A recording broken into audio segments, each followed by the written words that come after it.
Good morning students.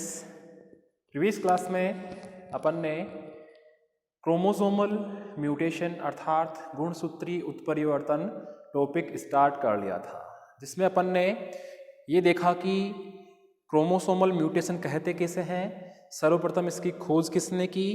Hugo de Vries ने सन 1848 और 1935 तक इनका कार्यकाल रहा था और उन्होंने इसकी जो खोज की थी एक स्पेशल प्लांट में की थी, उसका नाम था इवनिंग प्रिमरोज ओनियोथेरा स्पीसीज का। इन्होंने इनके टाइप भी बताए थे। उसके बाद अपन ने इन क्रोमोसोम्स में होने वाले परिवर्तनों या विभिन्नताओं को दो भागों में बांटा था, एक तो संरचनात्मक परिवर्तन और एक संख्यात्मक परिवर्तन। सबसे पहले लिए थे अपन ने संरचनात्मक परिवर्तन, जिनमें अपन ने देखा कि कुछ आर्टिफिशियल फैक्टर्स यानी कि कृत्रिम कारक जैसे रेडिएशन है, केमिकल्स है, प्लस जो टेम्परेचर शॉक है उसके माध्यम से, या फिर कोई स्पेशल डाई जिसे बोलते हैं रंजक, इनकी हेल्प से क्रोमोसोम में म्यूटेशन का प्रभाव आसानी से देखा जा सकता है या करवाया जा सकता है। फिर अपन ने इनके टाइप्स के बारे में बात करना स्टार्ट की थी, जिसमें से फर्स्ट टाइप लिया था अपन ने स्थानांतरण, जिसे बोल रहे थे अपन ट्रांसलोकेशन, जिसको मैंने अच्छे से आपको एक डायग्राम बना के समझा दिया था। फिर अपन ने बात की थी इनके स्वभाव की। स्वभाव दो प्रकार का था, हेटेरोजाइगोटिक और होमोजाइगोटिक। तो उसकी बात कर लेते हैं अपन। फर्स्ट नंबर लिया था अपन ने ट्रांसलोकेशन। ट्रांसलोकेशन में इसके जो स्वभाव थे, फर्स्ट तो था हेटेरोजाइगोटिक और सेकंड था होमोजाइगोटिक। ये दो ही थे। इन दोनों को मैंने अच्छे से आपको समझा दिया था, बस डायग्राम बाकी रह गए थे, जिनसे अपन को ये दोनों स्वभाव जो है वो अच्छे से समझ में आ जाएंगे। कैसे? हेटेरोजाइगोटिक के बारे में मैंने आपको ये बताया था कि यह वह स्वभाव होता है जिसमें गुणसूत्र के दोनों समुच्चय, यानी कि उसमें ऐसे क्रोमोसोम्स जिसके उसके दोनों समुच्चय भाग ले, और एक दूसरा ऐसा स्वभाव जिसमें होमोलोगस क्रोमोसोम्स के दोनों समुच्चयों में एक ही गुणसूत्र भाग ले। तो ये हेटेरोजाइगोटिक और ये होमोजाइगोटिक। होमोजाइगोटिक का अपने फॉर एग्जांपल समजात गुणसूत्रों में जीन विनिमय या क्रॉसिंग ओवर की क्रिया होती है कब? मियोसिस के दौरान। अब डायग्राम बनाते हैं, मैंने आपको समझा दिया है। बहुत ही इजी डायग्राम बनाऊंगा मैं, समझ में आ जाएगा, जैसे प्रीवियस क्लास में भी शायद मैंने बनाया था।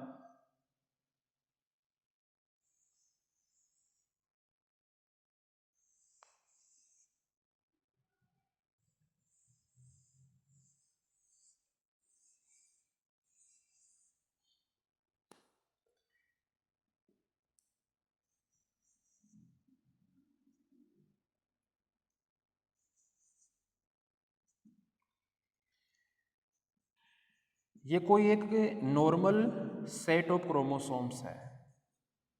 मान सकते हैं अपन होमोलोगस क्रोमोसोम्स या non homologous chromosomes, as you wish. ऐसे, ठीक है। अब नामकरण भी कर देते हैं। जैसे ये है ए पार्ट, ये बी पार्ट, ये सी पार्ट, ये डी पार्ट, ये भी ए बी सी और डी। ये एक्स, ये वाई, सॉरी डब्ल्यू से स्टार्ट कर देते हैं इसको। डब्ल्यू, एक्स, वाई और जेड। ये भी डब्ल्यू, ये एक्स, ये वाई और ये जेड। लिख देते हैं नॉर्मल सेट ऑफ क्रोमोसोम्स। अब ये होमोलोगस क्रोमोसोम मानेंगे कि नॉन होमोलोगस क्रोमोसोम मानेंगे? मैं यहाँ पे होमोलोगस ले रहा हूं, तो यहाँ पे लिख दिया है मैंने नॉर्मल सेट ऑफ क्रोमोसोम। अब ये दोनों स्वभाव कैसे होते हैं उनको मैं डायग्राम से आपको शो करके बताऊंगा।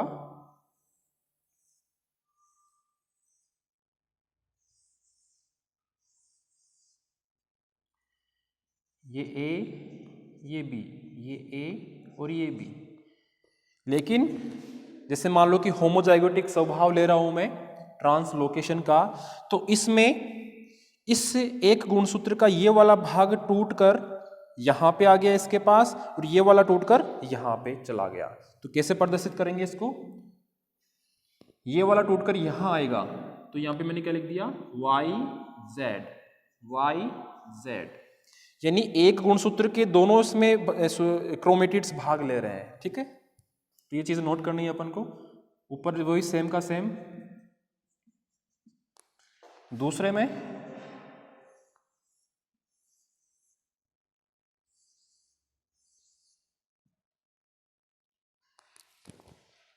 ये वाला तो यहां पे कर दिया अपन ने, इस वाले को इसमें ले जाएंगे, तो ये सी डी और ये भी सी डी, ये तिरछी लाइनों से। ये कैसा स्वभाव है? Homozygotic yellow.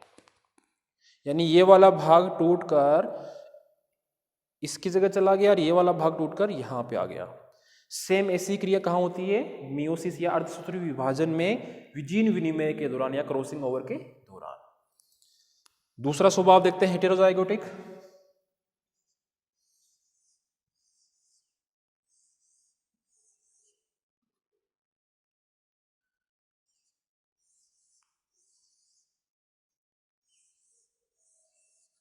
ठीक है, इसमें क्या होगा? इसमें तो दोनों भाग ले रहे हैं, ये वाला टूट के दोनों पार्ट क्रोमेटिड टूट के यहाँ पे और इसके दोनों क्रोमेटिड टूट के यहाँ पे। लेकिन हेटेरोजाइगोटिक में ऐसा नहीं होता। इसका नामकरण नहीं किया वापस अपने, डब्ल्यू अक्स, डब्ल्यू अक्स। ये ए बी, ये भी ए और बी, ये डब्ल्यू अक्स, ये भी डब्ल्यू, ये भी अक्स। ये था सी डी, ये आ गया वाई जेड।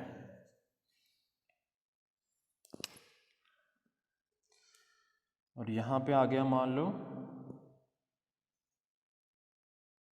सी, और ये तो सेम वैसा ही कर देते हैं अपन।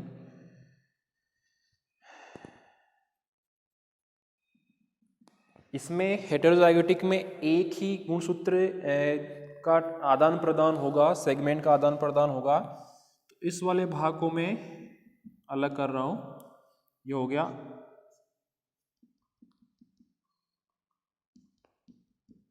वाई जेड, और यहां पे आ गया ए बी, ये था ही वाई जेड, ये तिरछी लाइनों से। अब देख सकते हो आप, यानी कि होमोजाइगोटिक में तो ये वाला पूरा का पूरा क्रोमेटिड सेट टूटकर इस वाले के पास आ गया, और ये वाला इसका टूटकर इस वाले के पास आ गया।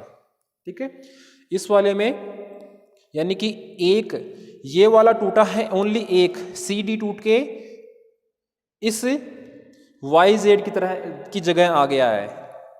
यानी जहां यहां पे कौन सा था? ए बी वाला था, ये वाला सॉरी सी डी वाला था यहां पे, जो ये सी डी वाला टूटकर इस वाई जेड के स्थान पे चला गया। तो यहाँ पे ये फिर ए बी लिख दिया है अपन ने, यहाँ पे सी डी लिखना था, ये सी और ये डी। ठीक है, तो ये वाला टूट के यहाँ पे आ गया और ये वाला टूट के यहाँ पे आ गया, यानी कि इसमें एक ही गुणसूत्र ने भाग लिया है, दोनों ने नहीं लिया है। ठीक है, तो इस प्रकार का स्वभाव कैसा होगा? हेटेरोजाइगोटिक।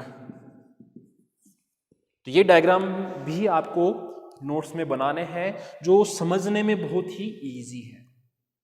ठीक है, आप तो बस ये ध्यान रखना, होमोजाइगोटिक में गुणसूत्र के दोनों समुच्चय भाग लेते हैं, ये वाला भी लेगा, ये वाला भी लेगा। या आप इन्हीं में नहीं बताओगे तो ऊपर वालों में बता सकते हो, लेकिन हेटेरोजाइगोटिक में एक ही भाग लेगा। क्लियर है? ये तो अपन ने ट्रांसलोकेशन को अच्छे से समझ लिया है कि ट्रांसलोकेशन प्रकार का जो गुणसूत्रीय परिवर्तन है संरचना में, वो संरचनात्मक परिवर्तन कैसे होता है। तो ऐसे संरचना में ट्रांसलोकेशन टाइप का परिवर्तन अपन देख सकते हैं, जिसके अपन ने ये दो स्वभाव भी देखे। अब अपन बात करेंगे सेकंड नंबर पे इनवर्जन की।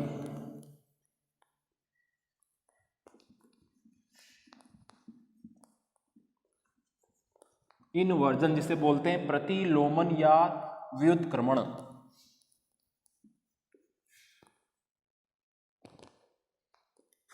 सेकंड है प्रतिलोमन या व्युत्क्रमण, जिसे इंग्लिश में बोलेंगे अपन इनवर्जन।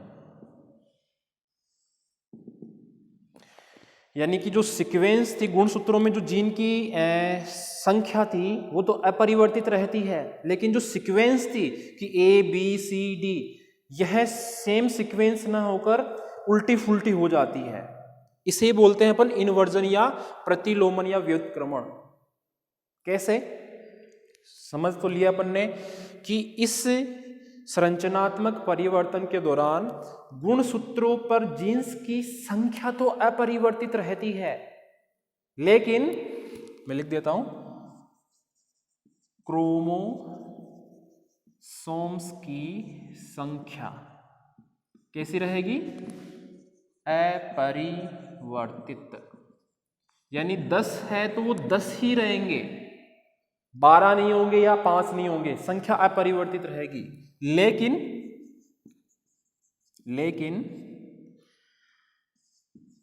जीन ग्रुप के 180 डिग्री पे घूम जाने के कारण, कोई जीन का ग्रुप है, जैसे ये कोई जीन का ग्रुप है, इस पे है ए बी सी, ये कोई क्रोमोसोम है, गुणसूत्र है, इस पे जीन लगे हुए A B C D E F G H I J, तो इनकी संख्या जो है वो तो उतनी की उतनी रहेगी, लेकिन जो इनका क्रम था ए बी सी ये बदल जाएगा। क्यों इसे बदला? कि जो जीन का ग्रुप था ये 180 डिग्री पे घूम गया। जैसे मान लो ऐसे था, ऐसे हो गया, ऐसे था, ऐसे हो गया, 180 डिग्री पे घूम गया। तो ओनली इसमें जीन ग्रुप के 180 डिग्री पे घूम जाने के कारण क्रोमोसोम्स की सीक्वेंस या जीन्स की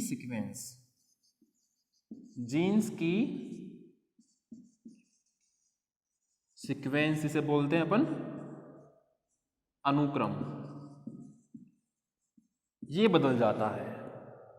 ये इतनी सी कहानी होती है बस इनवर्जन या जिसे बोलते हैं प्रतिलोमन या व्युत्क्रमण। प्रतिलोमन यानी उल्टा क्रम। इसको समझने के लिए एक डायग्राम बना रहा हूं मैं, बहुत इजी डायग्राम है। जैसे कोई ये कोई गुणसूत्र है, इस पे जो जीन्स है उनका जो क्रम है वो है A B C D E F G H, S तक मान लेते हैं अपन।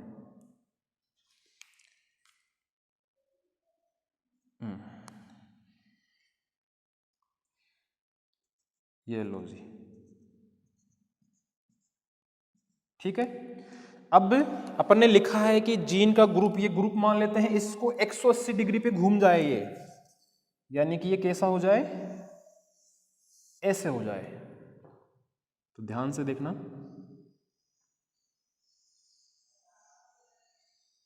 ऐसे हो गया है। अब ये इस पे जो जीन्स थे ए बी सी डी, थोड़ा अलग अलग दूर दूर लिख देते हैं, सी डी ई एफ जी और ये एच, ठीक है। अब ये कैसा हो जाएगा?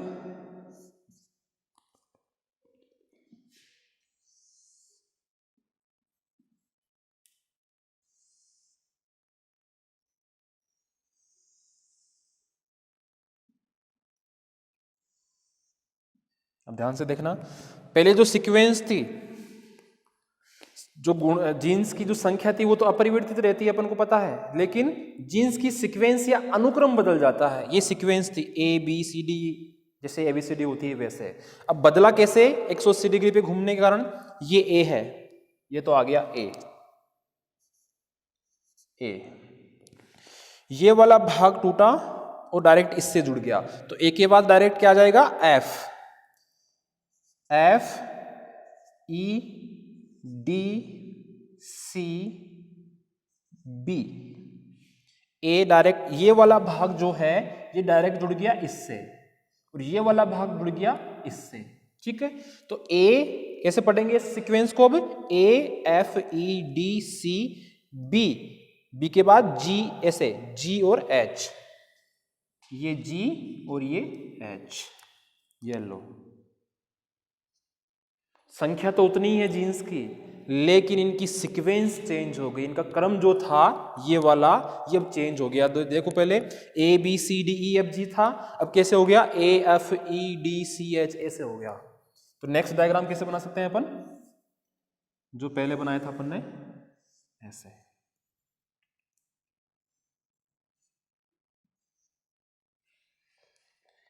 क्या सीक्वेंस आई है? A F E D C B G और एच। ये लो, इसे बोलेंगे अपन इनवर्जन या प्रतिलोमन या व्युत्क्रमण। जीन्स की संख्या तो अपरिवर्तित रहती है, लेकिन उनकी सीक्वेंस या अनुक्रम बदल जाता है, इसे अपन इनवर्जन कहते हैं। क्लियर है?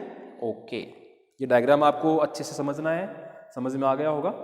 अब अपन बात करेंगे टाइप की, कि ये जो इनवर्जन है ये कितने टाइप का होता है। तो ये भी दो प्रकार का होता है, एक तो पैरासेंट्रिक और एक पेरीसेंट्रिक।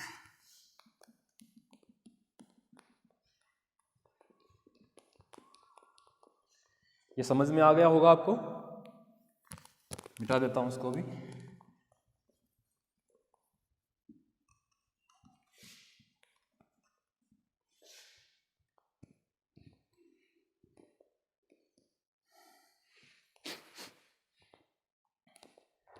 टाइप, फर्स्ट टाइप है पैरासेंट्रिक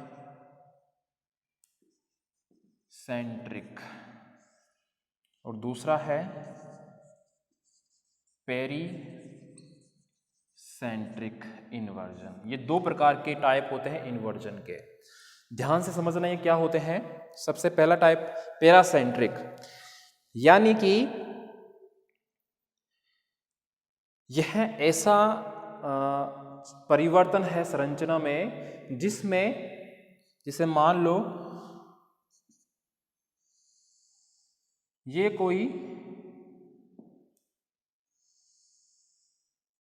एक गुणसूत्र का खंड है, इसमें ये जीन्स है ए बी सी डी ई और एफ, ऐसे। ठीक है, अब इसमें क्या होता है कि जो सेंट्रोमियर होता है, यह है सेंट्रोमियर। इस सेंट्रोमियर के एक दिशा में या एक दिशा की ओर या एक भाग की ओर, जैसे इस साइड और नहीं होगा, इस साइड में गुणसूत्र दो खंडों में टूट जाता है। कैसे टूटेगा?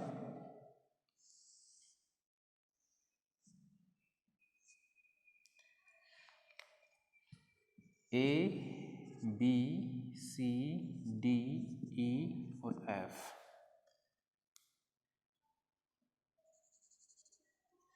दो खंडों में टूटता है, यानी कि ए बी तो ऐसा का ऐसा रह जाएगा, ये दो खंड बन गए, एक तो ये वाला ऐसे, देख सकते हो आप।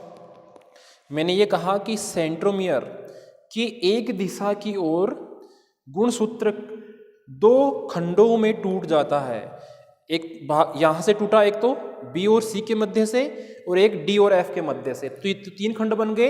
एक तो वह खंड जिसमें सेंट्रोमियर है, गुणसूत्र बिंदु है, दूसरा सी डी और तीसरा ई और एफ। ठीक है, अब यहां पे जो अलग टूटे हुए जो खंड है, इनमें सेंट्रोमियर अनुपस्थित होता है, जो अपन देख सकते हैं कि इसमें तो सेंट्रोमियर गुणसूत्र बिंदु है लेकिन इन दोनों में नहीं है। तो इस प्रकार का इन्वर्जन कहलाता है पैरासेंट्रिक, यानी कि सेंट्रोमियर के दूर होने वाला इन्वर्जन। तो आगे डायग्राम कैसे बनेगा?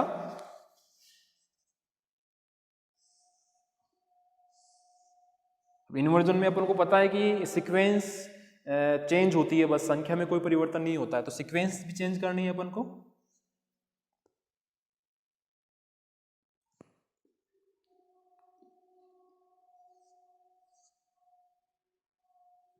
अब तोड़ना नहीं है, अपन को जोड़ना है।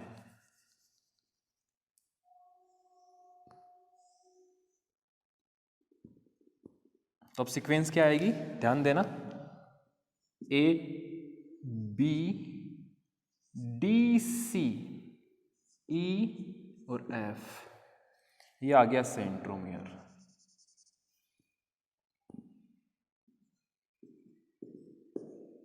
ये लो, यानी कि पहले क्या थी, A B C D E F थी, संख्या तो उतनी की उतनी है लेकिन सीक्वेंस चेंज हो गई। यहां पे ये लो, ए बी डी पहले आ गया और सी बाद में हो गया।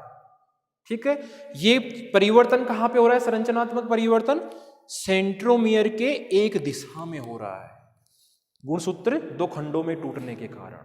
तो ऐसा इन्वर्जन क्या कहलाएगा? पैरासेंट्रिक। अब दूसरा है पेरीसेंट्रिक, इसको भी समझने की कोशिश करेंगे अपन।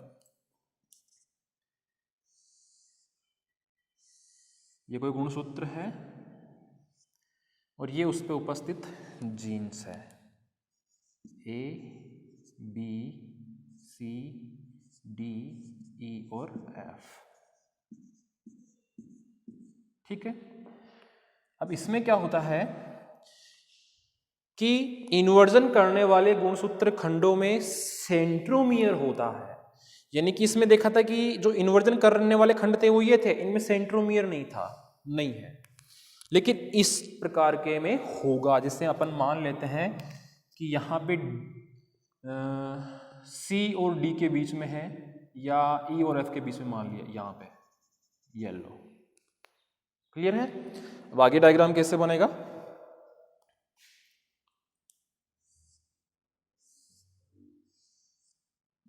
वो इसको तीन भागों में तोड़ देंगे अपन।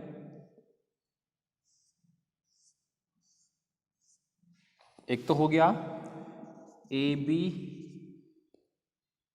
एक हो गया सी डी और एक हो गया ई एफ। इस ई और एफ में ये सेंट्रोमियर था, तो यहां पे ये सेंट्रोमियर, यानी अलग होने वाले टूटने वाले खंडों में अब सेंट्रोमियर भी है। तो आगे सीक्वेंस क्या हो जाएगी इसकी?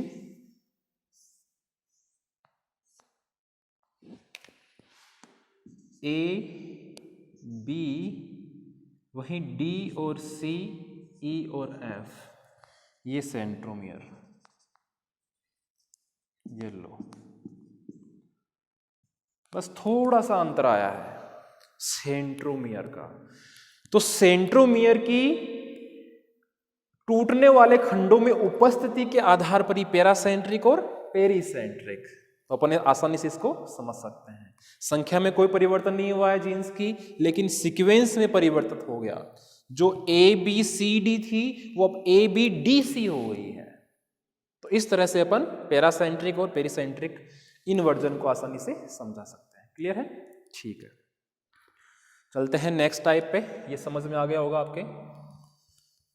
थर्ड टाइप है स्ट्रक्चरल चेंजेस का डिलीशन। क्या है? डिलीशन। डिलीशन का मतलब है हीनता या विलोपन।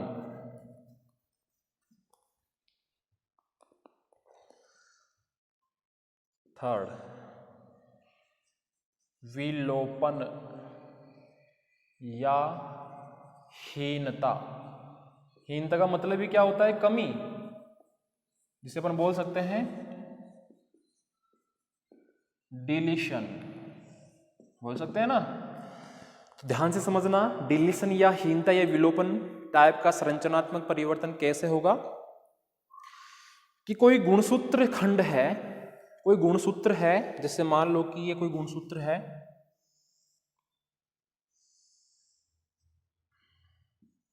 ए, बी और सी,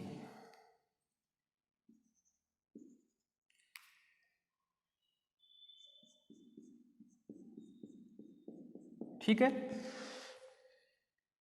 इसमें से कोई एक दिशा में एक खंड टूटकर अलग हो जाता है और वह टूटा हुआ खंड सेंट्रोमियर के अभाव में धीरे धीरे नष्ट हो जाता है।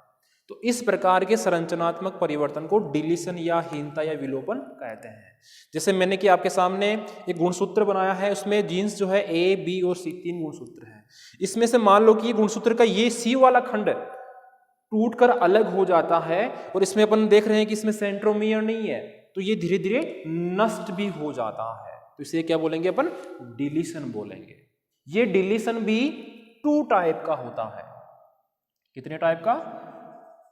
2 टाइप का होता है। फर्स्ट है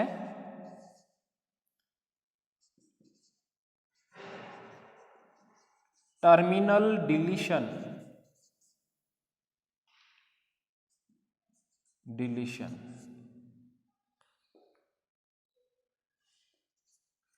टर्मिनल डिलीशन। अच्छा, टर्मिनल किसे बोलते हैं अपन?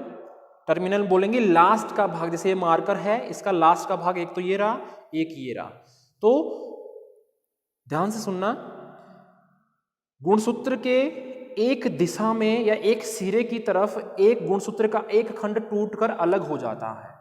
जैसे ये बनाया मैंने डायग्राम इसको समझाने के लिए, इसका ये एक लास्ट का खंड एक दिशा में हो रहा है, इस दिशा में हो रहा है, तो ये खंड धीरे धीरे टूटकर अलग हो जाता है और सेंट्रोमियर के अभाव में ये नष्ट हो जाएगा।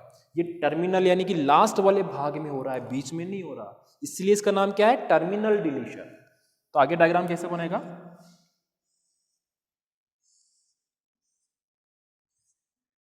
ये ए, ये बी और ये सी, ये टूटकर अलग होगा तो कैसे दिखेगा? ऐसे।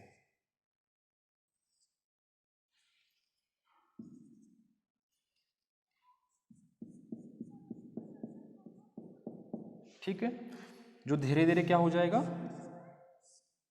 ये अलग हो गया, ये सी। इसको लिख देता हूं मैं,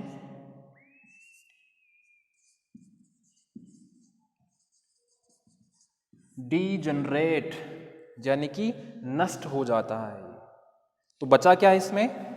आगे डायग्राम बना सकते हैं अपन, केवल ए और बी, ये ए और ये बी, ये लो जी, ए गुणसूत्र खंड की कमी हो गई। इससे क्या बोलेंगे अपन? लास्ट वाले सिरे से हुई है, इसलिए इसे टर्मिनल डिलीशन बोलते हैं। दूसरा टाइप और होता है एक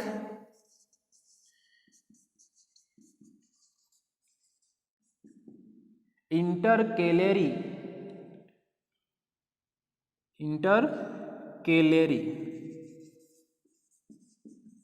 डिलीशन। यहां पे इंटरकेलेरी का मतलब है अंतर्वेशी स्थान, अंतर्वेशी स्थान। इसी डायग्राम में आपको समझाना चाहूं, ये तो समझ में आ गया, लास्ट वाले भाग को, खंड को हटा देना है। अंतर्वेशी भाग यानी कि डायग्राम भी बना लेते हैं। ये कोई गुणसूत्र है, इस पे जीन्स है ए, बी और सी, ठीक है। ये लो, अंतर्वेशी भाग से, इस डिलीशन में अंतर्वेशी भाग से, यानी कि न तो इस साइड में न इस साइड में, बीच में अंतर्वेशी अंदर का, यानी ये बी वाला जो गुणसूत्र खंड है, क्रोमोसोम सेगमेंट है, यह किसी कारणवश निकल जाएगा बाहर और सेंट्रोमियर के अभाव में नष्ट हो जाएगा। और ये जो दोनों खंड बचे हैं ए और सी, ये आपस में जुड़ जाते हैं। तो कैसे होगा, ध्यान देना।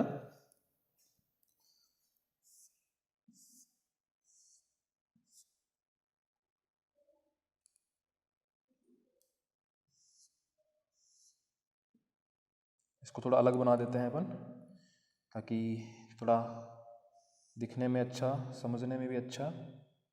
उभरा हुआ ऐसे, ये ए, ये बी और ये सी। थोड़ा उभर रहा है यानी बाहर निकलने की कोशिश कर रहा है ये। तो नेक्स्ट डायग्राम कैसे बना सकते हैं अपन, ये ए यहां से निकल गया, ये ए, ये सी,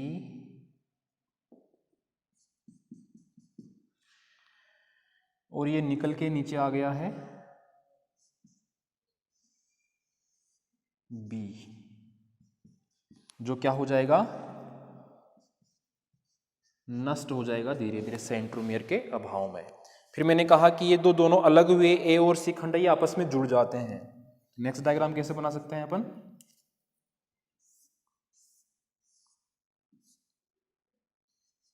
ये ओ हो गया और ये सी हो गया, ये लो।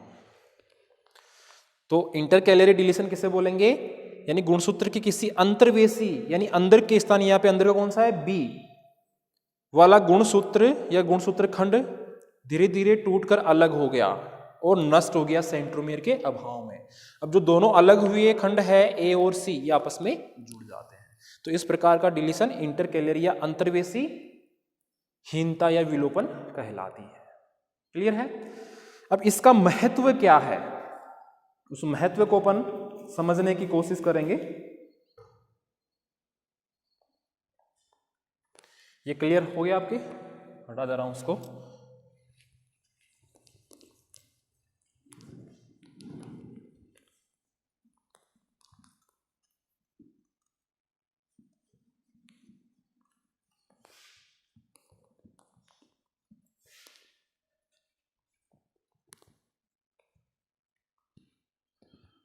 ध्यान देना, इस डिलीशन का महत्व क्या है, महत्व कि इसके माध्यम से गुणसूत्रों में जीन्स की स्थिति अपन पता लगा सकते हैं। ठीक है, यानी कोई जीन हट रहा है, चाहे बीच में से हटे चाहे टर्मिनल पार्ट से हटे, तो इसके माध्यम से अपन जीन्स की क्रोमोसोम्स के ऊपर जीन्स की स्थिति का पता लगा सकते हैं। इसलिए अपन कह सकते हैं कि गुणसूत्र मानचित्र भी बना सकते हैं कि ये गुणसूत्र है, इसमें यहाँ पर जीन उपस्थित होते हैं, तो इसे अपन क्या बोलेंगे, गुणसूत्र मानचित्र, यानी कि उनकी स्थिति का अपन को पता लग सकता है। और एक एग्जाम्पल लेता हूं सबसे अच्छा इसके महत्व में ही, 5वें क्रोमोसोम में डिलीशन के कारण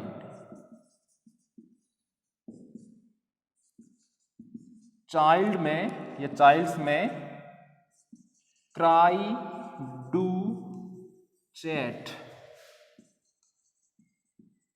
सिंड्रोम हो जाता है, जिसके कारण बच्चे म्याऊ म्याऊ बिल्ली के जैसे आवाज में रोते हैं। 5वें गुण नंबर के गुणसूत्र डिलीट हो जाने के कारण चाइल्ड जो होते हैं उनमें, बच्चे जो होते हैं उनमें क्राइडुचेट नामक सिंड्रोम हो जाता है, जिसके कारण बच्चे कैसी आवाज निकालते हैं, म्याऊ म्याऊ। तो ये चीज आप ध्यान रखना, इसके महत्व में आपको बतानी।